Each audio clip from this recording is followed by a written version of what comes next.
ভোটের দিনে প্রার্থীদের জন্য কড়া নির্দেশিকা জারি নির্বাচন কমিশনের। ভোটের দিন প্রার্থীদের চলাফেরায় কড়া নিয়ন্ত্রণ আনলো নির্বাচন কমিশন সূত্রে খবর, সকাল 6টা থেকে সন্ধ্যা 6টা পর্যন্ত কোনো প্রার্থী নিজের এলাকার বাইরে যেতে পারবেন না। শুধু তাই নয়, ভোট চলাকালীন প্রত্যেক প্রার্থীকে নিজের বিধানসভা এলাকাতেই থাকতে হবে বলে স্পষ্ট নির্দেশ দেওয়া হয়েছে। এছাড়াও কোনো রকম বিশৃঙ্খলা বা গণ্ডগোলে জড়ানো সম্পূর্ণ নিষিদ্ধ।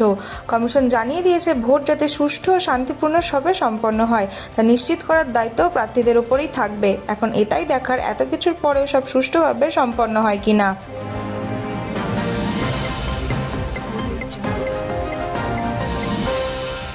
ভোটের আগে রাতে উত্তপ্ত নন্দীগ্রাম, পাল্টাপাল্টি অভিযোগে চড়ছে রাজনৈতিক তরজা। প্রথম দফার ভোটের আগে রাতে উত্তপ্ত পূর্ব মেদিনীপুরের নন্দীগ্রাম ভেকুটিয়া পঞ্চায়েত এলাকার 51 ও 52 নম্বর বুথে ছড়ায় ব্যাপক উত্তেজনা। তৃণমূলের অভিযোগ, তাদের দলীয় কর্মীদের বাড়িতে হামলা, ভাঙচুর ও লুটপাট চালিয়েছে বিজেপি কর্মীরা। যদিও এই অভিযোগ সম্পূর্ণ অস্বীকার করে বিজেপি। উল্টে বিজেপির দাবি, তাদের এক কর্মীকে মারধর করেছে তৃণমূল সমর্থকরাই। এরই মধ্যে আজ এলাকায় যান তৃণমূল প্রার্থী পবিত্র কর। সেখানে গিয়ে তাকে বিক্ষোভ দেখান বিজেপি কর্মী সমর্থকরা। শোনা যায় চোর স্লোগানও।